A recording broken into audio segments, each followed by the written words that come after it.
Hello everybody, happy Tuesday. I'm back with chapter 10 of Charlotte's Web. I hope you're enjoying this and watching the videos, and if you are somebody who got one of the novels in your bounty, I hope you're following along. Yeah, it's one of my favorite stories, so I've enjoyed reading it to you, and I hope you've been watching it and are liking the story too. So we're on chapter 10. Today's chapter is called An Explosion. Day after day the spider waited, head down for an idea to come to her. Hour by hour she sat motionless, deep in thought. Having promised Wilbur that she would save his life, she was determined to keep her promise. Charlotte was naturally patient. She knew from experience that if she waited long enough, a fly would come into her web, and she felt sure that if she thought long enough about Wilbur's problem, an idea would come to her mind. There she is, sitting in her web. Finally, one morning toward the middle of July, the idea came. "Why, how perfectly simple," she said to herself. "The way to save Wilbur's life is to play a trick on Zuckerman. If I can fool a bug," thought Charlotte, "I can surely fool a man. People are not as smart as bugs." Wilbur walked into his yard just at that moment. "What are you thinking about, Charlotte?" he asked. "I was just thinking," said the spider, "that people are very gullible." "What does gullible mean?" "Easy to fool," said Charlotte. "That's a mercy," replied Wilbur, and he lay down in the shade of his fence and went fast asleep. The spider, however, stayed awake, gazing affectionately at him and making plans for the future. Summer was half gone. She knew she didn't have much time. That morning, just as Wilbur fell asleep, Avery Arable wandered into the Zuckerman's front yard, followed by Fern. Avery carried a live frog in his hand. Fern had a crown of daisies in her hair. The children ran for the kitchen. "Just in time for a piece of blueberry pie," said Mrs. Zuckerman. "Look at my frog," said Avery, placing the frog on the drain board. And holding out his hand for pie. "Take that thing out of here," said Mrs. Zuckerman. "He's hot," said Fern. "He's almost dead, that frog." "He is not," said Avery. "He lets me scratch him between the eyes." The frog jumped and landed in Mrs. Zuckerman's dishpan full of soapy water. "You're going to get your pie on you," said Fern. "Can I look for eggs in the hen house, Aunt Edith?" "Run outdoors, both of you, and don't bother the hens." "It's getting all over everything," shouted Fern. "His pie is all over his front." "Come on, frog," cried Avery. He scooped up his frog. The frog kicked, splashing soapy water onto the blueberry pie. "Another crisis," groaned Fern. "Let's swing in the swing," said Avery. The children ran into the barn. Mr. Zuckerman had the best swing in the county. It was a single long piece of heavy rope tied to the beam over the north doorway. At the bottom end of the rope was a fat knot to sit on. It was arranged so that you could swing without being pushed. You climbed a ladder to the hayloft. Then, holding the rope, you stood at the edge and looked down, and were scared and dizzy. Then you straddled the knot so that it acted as a seat. Then you got up all your nerve, took a deep breath, and jumped. For a second, you seemed to be falling to the barn floor far below. But then suddenly the rope would begin to catch you, and you would sail through the barn door going a mile a minute with the wind whistling in your eyes and ears and hair. Then you would zoom upward into the sky and look up at the clouds, and the rope would twist, and you would twist and turn with the rope, and then you would drop down, down, down out of the sky and come sailing back into the barn, almost into the hayloft. Then sail out again, but not quite so far this time. Then in again, not quite so high. Then out again, then in again, then out, then in. And then you jump off and fall down and let somebody else try it. Mothers for miles around worried about Zuckerman's swing. They feared some child would fall off, but no child ever did. Children almost always hang on to things tighter than their parents think that they will.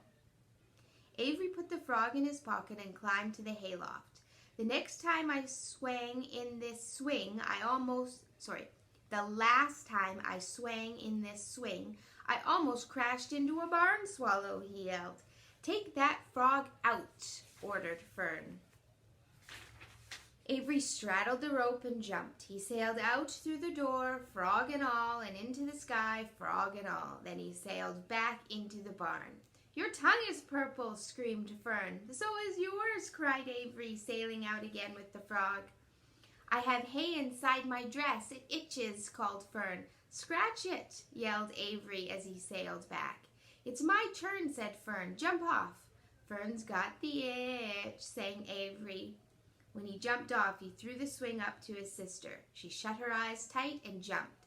She felt the dizzy drop and then the supporting lift of the swing. When she opened her eyes, she was looking up into the blue sky and was about to fly back through the door. They took turns for an hour. When the children grew tired of swinging, they went down towards the pasture and picked wild raspberries and ate them. Their tongues turned from purple to red.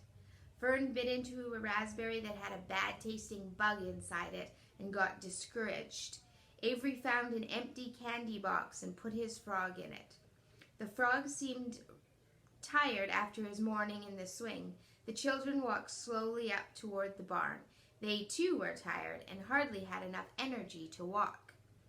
Let's build a treehouse, suggested Avery. I want to live in a tree with my frog.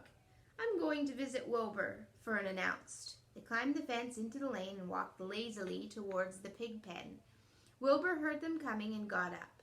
Avery noticed the spider web, and, coming closer, he saw Charlotte. Hey, look at that big spider, he said. It's tremendous. He's trying to say tremendous. Leave it alone, commanded Fern. You've got a frog, isn't that enough?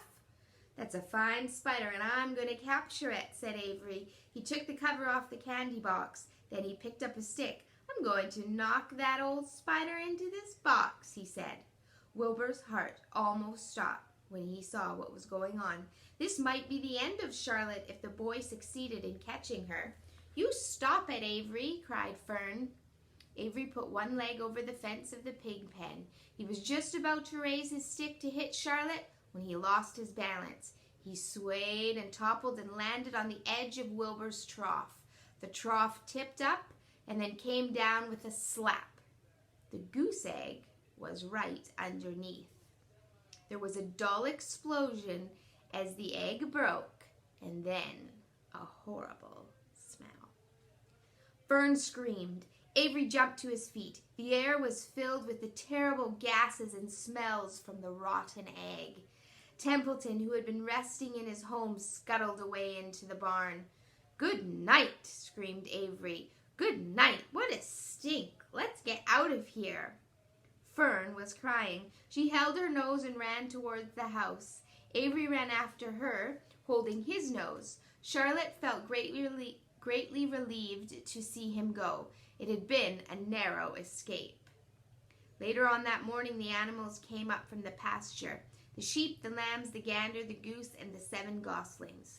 There were many complaints about the awful smell, and Wilbur had to tell the story over and over again of how the arable boy had tried to capture Charlotte and how the smell of the broken egg drove him away just in time. It was that rotten goose egg that saved Charlotte's life, said Wilbur. The goose was proud of her share in the adventure. It's a picture of Avery toppling over, and there's the egg underneath Wilbur's trough. I'm delighted that egg never hatched, she gabbled. Templeton, of course, was miserable over the loss of his beloved egg, but he couldn't resist boasting. It's our word from yesterday. It pays to save things, he said in his surly voice. A rat never knows when something is going to come in handy. I never throw anything away. Well, said one of the lambs, this whole business is all well and good for Charlotte, but what about the rest of us? The smell is unbearable. Who wants to live in a barn that is perfumed with a rotten egg? "Don't worry, you'll get used to it," said Templeton. He sat up and pulled wisely at his long whiskers, then crept away to pay a visit to the dump. When Lurvy showed up at lunchtime carrying a pail of food for Wilbur, he stopped short a few paces from the pig pen.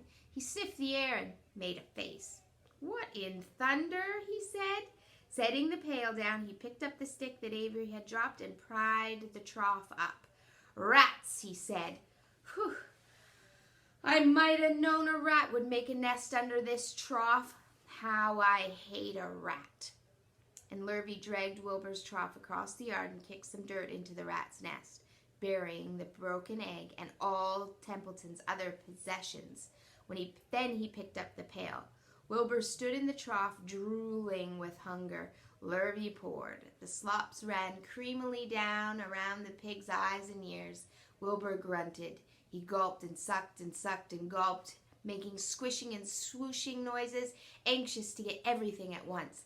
It was a delicious meal. Skim milk, wheat middlings, leftover pancakes, half a donut, the rind of a summer squash, 2 pieces of stale toast, a third of a ginger snap, a fishtail, 1 orange peel, several noodles from a noodle soup, the scum off a cup of cocoa, an ancient jelly roll, a strip of paper from the lining of the garbage pail, and a spoonful of raspberry jello. Wilbur ate heartily. He planned to leave half a noodle and a few drops of milk for Templeton. Then he remembered that the rat had been useful in saving Charlotte's life and that Charlotte was trying to save his life, so he left a whole noodle instead of a half. Now that the broken egg was buried, the air cleared and the barn smelled good again. The afternoon passed and evening came. Shadows lengthened. The cool and kindly breath of evening entered through the doors and the windows. Astride her web, Charlotte sat moodily, eating a horsefly and thinking about the future. After a while, she bestirred herself. She descended to the center of the web, and there she began to cut some of her lines. She worked slowly but steadily while the other creatures drowsed. None of the others, not even the goose, noticed that she was at work. Deep in his soft bed, Wilbur snoozed. Over in their favorite corner, the goslings whistled a night song. Charlotte tore quite a section out of her web, leaving an open space in the middle. Then she started weaving something to take the place of the thread she had removed. When Templeton got back from the dump around midnight, the spider was still at work. And that's the end. That was a long chapter today. Hope you enjoyed it and you're having a good day. I miss you guys. And I'll see you tomorrow. Let me know if you need anything. Bye.